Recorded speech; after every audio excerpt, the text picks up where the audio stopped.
comet hurtling towards us from deep space actually contains at least $32 trillion of these critical materials, critical to technology. I'm sorry, is that why you aborted this entire mission? Is because you're trying to mine the comet for rare minerals? I think we should hold all questions. 100% not worth it. Did I even try and mine a comet for rare earth metals to use in mobile phones in the space of, 3 months that they've got left?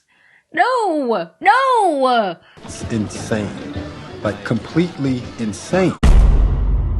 Hello and welcome to another episode of Astrophysicist Reacts with me, Dr Becky Smethurst. On this channel, we've done Star Trek, we've done The Expanse, and now it's the turn of Netflix's latest offering, Don't Look Up. Now, I honestly thought, before Christmas, before this film came out, that this was going to be like a disaster movie style thing, but I've been forewarned that it's more of like a social political satire, I guess, of what people think might happen if there was like a deadly asteroid or comet coming towards Earth, which I'm intrigued by anyway. I should probably stress, we don't know of any asteroid that's currently a danger to Earth. This is most definitely in the realms of science fiction, emphasis on the fiction there, and that's what I think is important here. You know, this isn't supposed to be some criticism of the film or some serious peer review.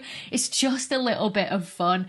You know, we might learn something new along the way as well. So without any further ado, let's dive in and watch Netflix's Don't Look Up. And I feel like I should warn you now, there is obviously going to be spoilers ahead.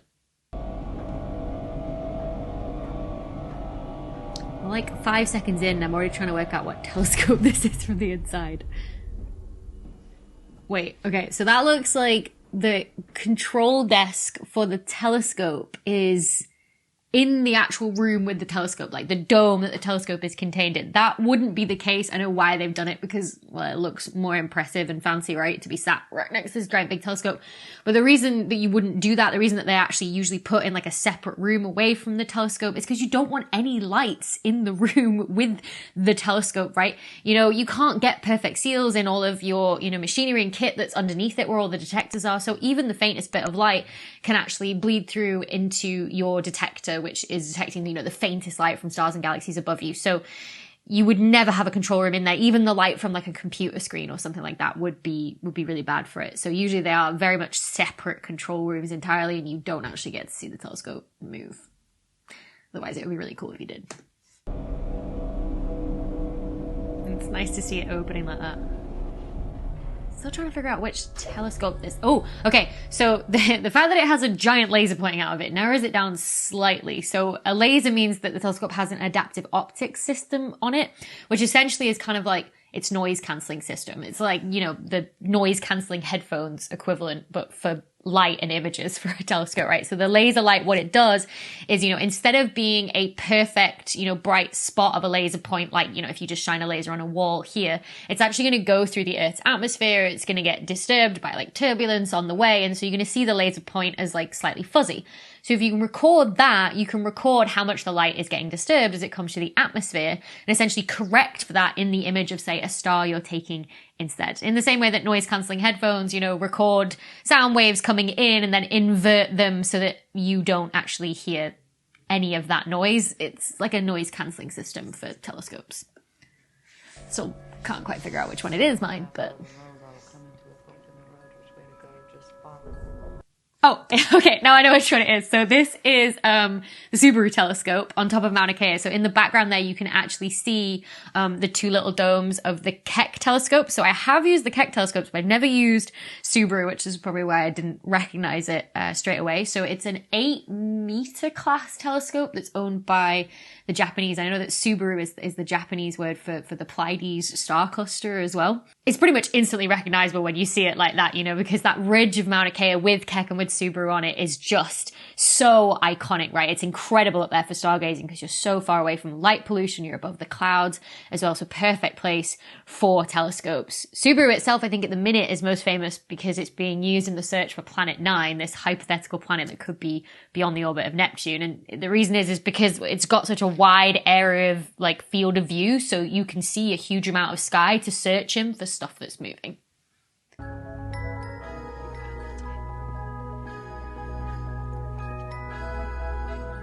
It's a snazzy TV. I wish I had one of those. What she seems to be doing there is she's like overlaid like a library image of the same patch of sky, and then she's, you know, got the outline over the two, what appears to be a comet with that little fuzzy tail there.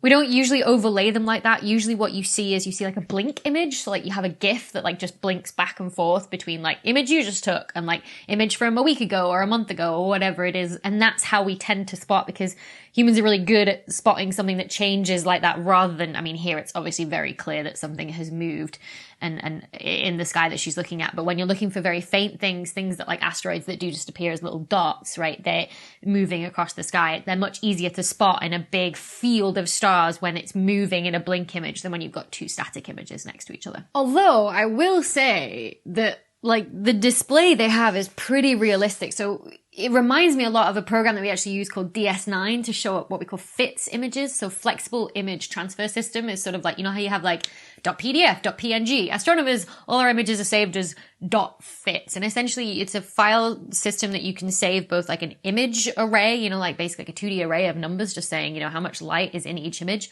And then also you can save like a what's called like the data header, which essentially is this big long list of information all about sort of the status of the telescope at that time and like what coordinates it was looking at. So all of that information is recorded to also go with the image. And you can see like on her display here, it's very reminiscent of that, right? Like you've got like the image in the middle and then like the two, you know, columns down the outside that are clearly like the data header showing all the details on the images, which, you know, I really appreciate seeing that, you know. And I bet, so my colleague, Dr. Amy Mainzer, who's, at Arizona, I think she heads up like the NEOWISE, mission, you know, like using the WISE space telescope to search for dangerous asteroids and stuff like that. I know she was the scientific advisor on this film, so I bet she's like mocked something up and like sent it to the, you know, like the design team on the film, and they've come up with this. And I really appreciate that, you know, like it's the little details like this that make it so much more realistic. You know, it's so much better than seeing some obviously fake, shiny looking like gooey that usually end up in these kind of films. So I appreciate it. How would we find out the comet's velocity and orbit, Professor Mindy? That is a good question. Well, this will be fun. I haven't done orbital dynamics since grad school. The question is, what would Carl Sagan do? He would take it back to first principles. I mean, I think what Carl Sagan would do is ring up his friend that is an expert on orbital dynamics that works in asteroid and comets and say, hey, I've just discovered this thing. Will you check it out for me? Rather than going back to some very, very rusty grad school PhD level orbital dynamics. I think that's what I'd do anyway. And that will give us the distance between the comet and planet Earth. Why does the ephemeris keep getting lower and lower?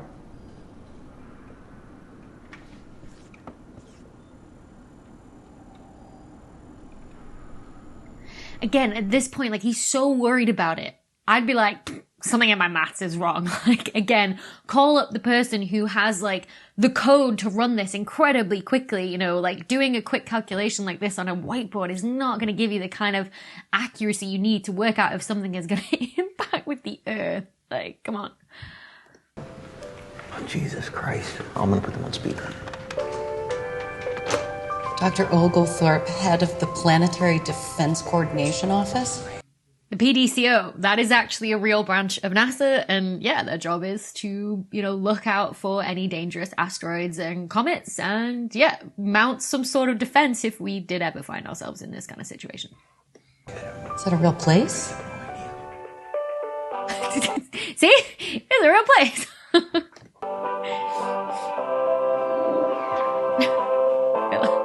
I quite enjoy this. We got 6 months and 14 days. And it's roughly 5 to 10 kilometers wide. 5 to 10 kilometers is a lot to worry about. I know that sounds quite woolly, but that is the good approximation. We talk about order of magnitudes in astronomy, right? We know that it's tens-ish. We know it's not hundreds at least. But just to give you like some context to that, like the asteroid that destroyed the dinosaurs was about 10 kilometers across. And we start to worry at about 140 meters across. So I'd be worried here.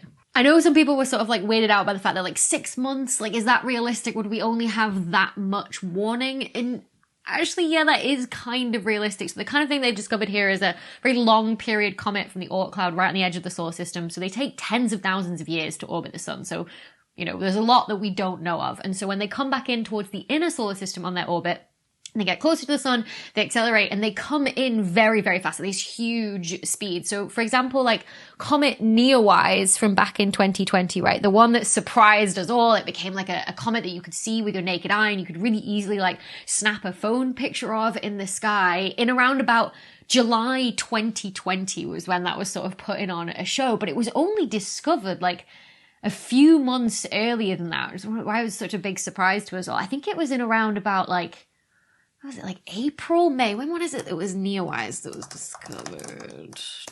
A few moments later. Yeah, so it was discovered in March 2020, which probably explains why I don't remember it being discovered. But yeah, so like March to July, that was only about 4 months between like discovery and then it being like close past the Earth in July 2020 when it was really bright in the sky. So this kind of comet that they would have discovered only having 6 months warning to impact, that's pretty realistic. Share this data immediately with Cambridge, Caltech. Wait a minute. This is classified information. I mean, so if this were the case, if a comet had been discovered, usually what people would do is they'd publish what's called like an astronomer's telegram, which is kind of like, I have found something new in the sky, whether that's a comet or a supernova or an asteroid, whatever it is. And you publish it and you'd be like, here's the coordinates if anyone wants to go away and study this as well. And that would be regardless of if you'd done sort of like orbital calculations, ephemerids, all that kind of stuff, right? That would already be public. It's doubtful that only these people using Subaru would have found this, considering how bright it was as well in those discovery images that JLo actually got, right? There are lots of designated searches for these kind of things. For example, the Neowise mission on the WISE Space Telescope, that's constantly on the lookout for things that are moving through the sky. So if it had detected a comet that hadn't been seen before, one of these long period comets, then that would also have picked this up, as well as lots of other different telescopes on the ground whose main mission it is to search for things that change in the sky. So it's very unlikely that, this would be classified information. This would be something that a lot of different groups and teams would have seen already anyway. And using Gauss's method of orbital determination and the average astrometric uncertainty of 0.04 arc seconds. We then asked... Whoa, what the hell is so what? bored. Just tell us what it is. Seriously, stop. I mean, I feel for the guy. He's talking like he's talking to colleagues, right? And this is a big thing of science communication. You can't use this language, right, to communicate with people who don't literally speak it. You just have to say, like, we discovered a comet. It's really big, dangerously big. We've run the maths, we've run the numbers, and it's going to hit the Earth. That's all you need to say. But, given 20 minutes and people who aren't necessarily understanding the gravitas of the situation, I can see why he's gotten a bit... Am I to understand correctly that after all of the information you've received today, the decision you're making is to sit tight and assess? So, as bizarre as this situation sounds, that like they would tell the US government and the US government would decide not to release it, they are actually following like protocol here. So I looked this up when I filmed my video on the DART mission late last year, the redirection asteroid test that NASA are doing. And the protocol is that, yes, okay, someone would discover this comet, that probably an astronomer's telegram, the Planetary Defense Committee Office, whatever it's called, PDCO, would then take over this branch of NASA that deals with planetary defense. But then the announcement that this had been found and that it was a threat to Earth wouldn't come from the PDCO, with a normal like NASA press release and a tweet from NASA or whatever. They would actually hand over to the White House and Congress and loads of different government departments to actually make the announcement of this, what is an emergency threat to the US and to the world in this case as well. In the same way that like if there was a hurricane, they would come from the White House or different states, whatever it was, and people had to evacuate, and all that is managed by the government and not necessarily like, the hurricane center that, track it and do all of the science on it. Having said all that, yeah, okay, they're following protocol. The US wouldn't be able to keep this secret because NASA also would have shared everything they had with the European Space Agency, with the Canadian Space Agency, with JAXA, with all of the different space agencies they work with around the world, so that those space agencies could then liaise with their governments, and those governments could then announce it to the public in the way that they would as well, right? So this isn't something that they'd actually be able to keep secret. Never mind the fact that there would have been astronomers' telegrams about the discovery of the comet, and then you'd have all sorts of different comet experts, asteroid experts, orbitometer people around the world studying this thing. You wouldn't be able to keep this news secret, even if technically what they're doing here is following protocol. So this has to be really exciting. So tell us what you found this time. I was monitoring exploding stars to help measure the expansion of the universe, and for your PhD, right? So a bit more context of why she was using Subaru in the first place. So she is a supernova astronomer. They use supernova to measure the expansion of the universe, as she said.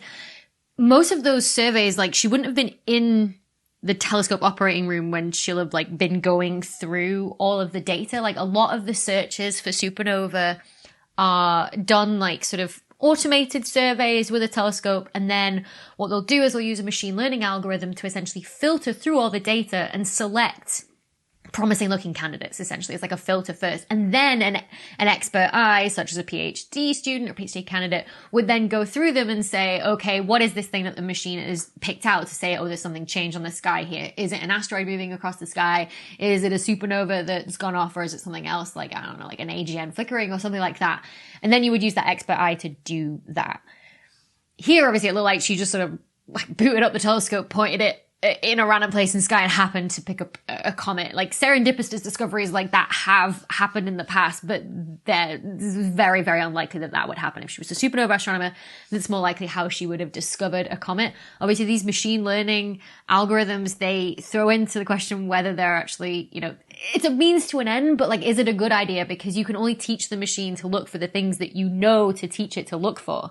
So are we missing a lot of stuff in these reams and reams of data that we get from telescopes in these sort of like survey missions, you know, that we just don't know to look for? So a little bit of a tangent, but, you know, it's fun. And that will enable NASA and our great military to launch a preemptive strike.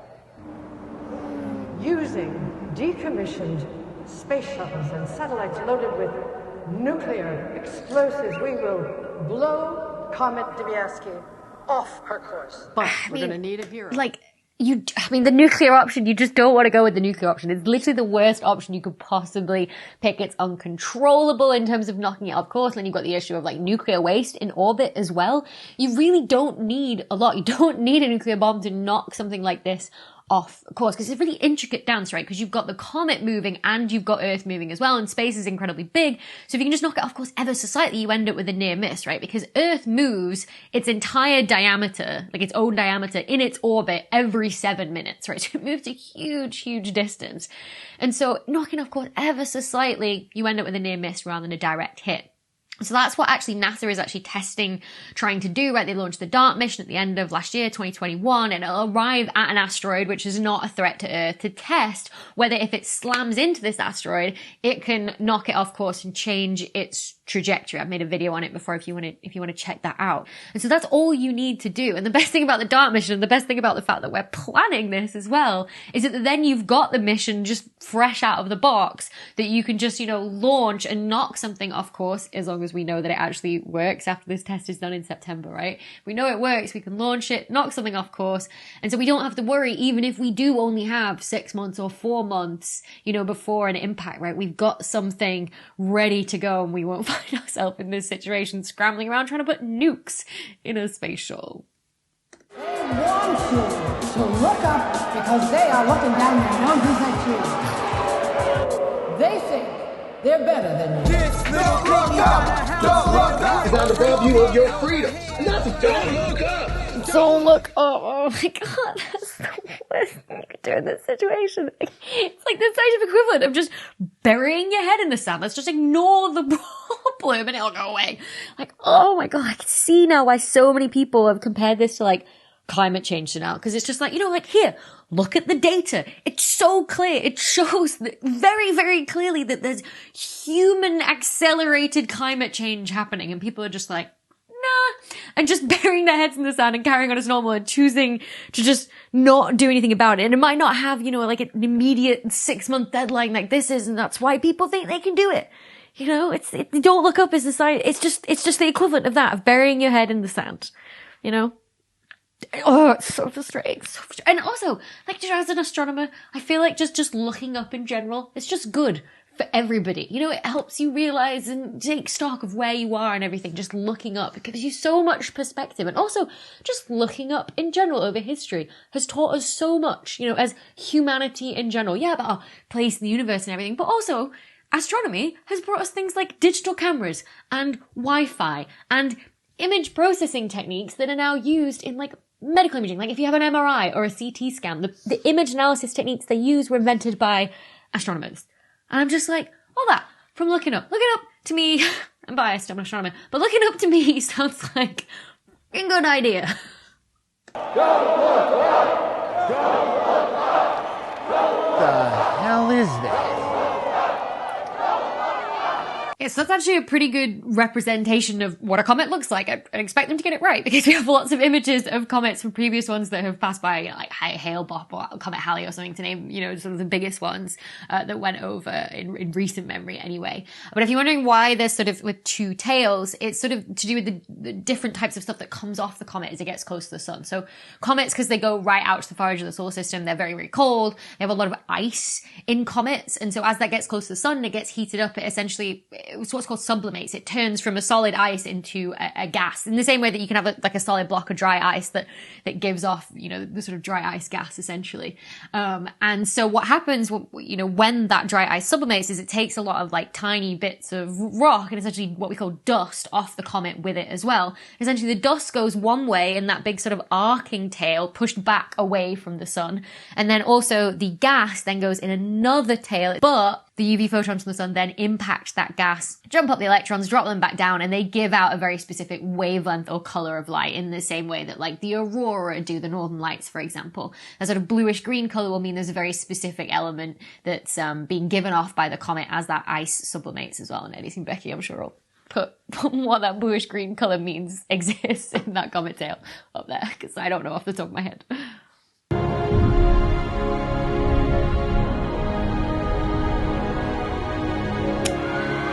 Like, is it weird to say that I didn't...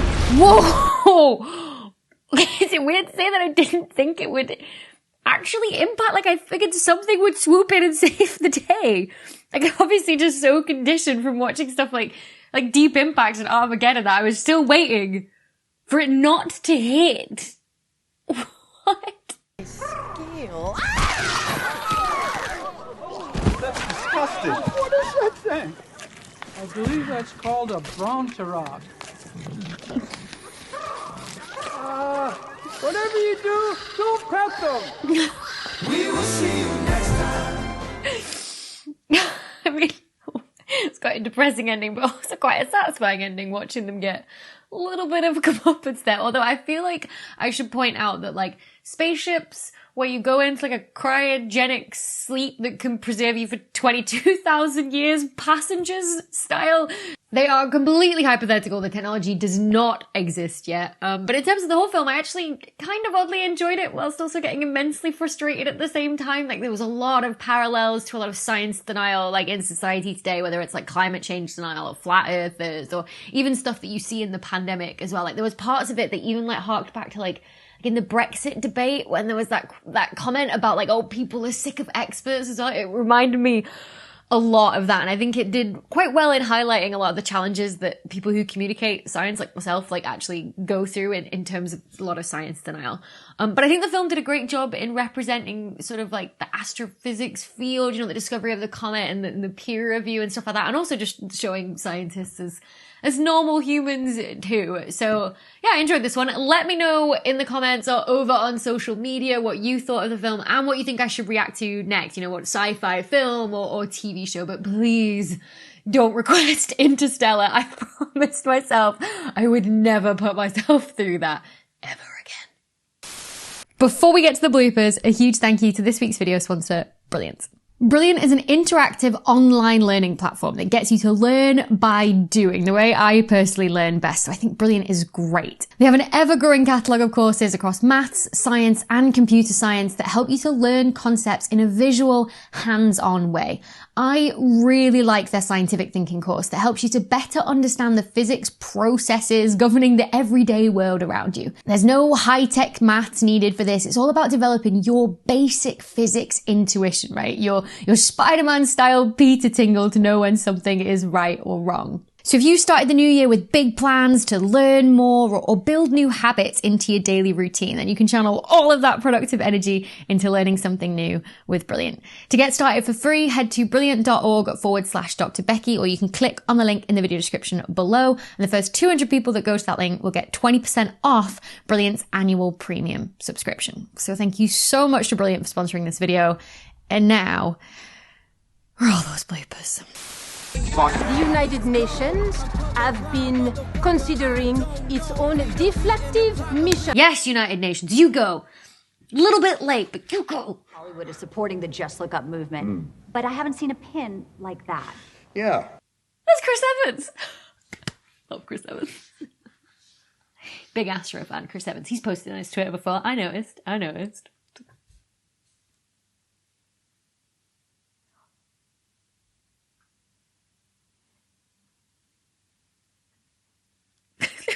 What a banger. I love it. Oh, I love Ariana.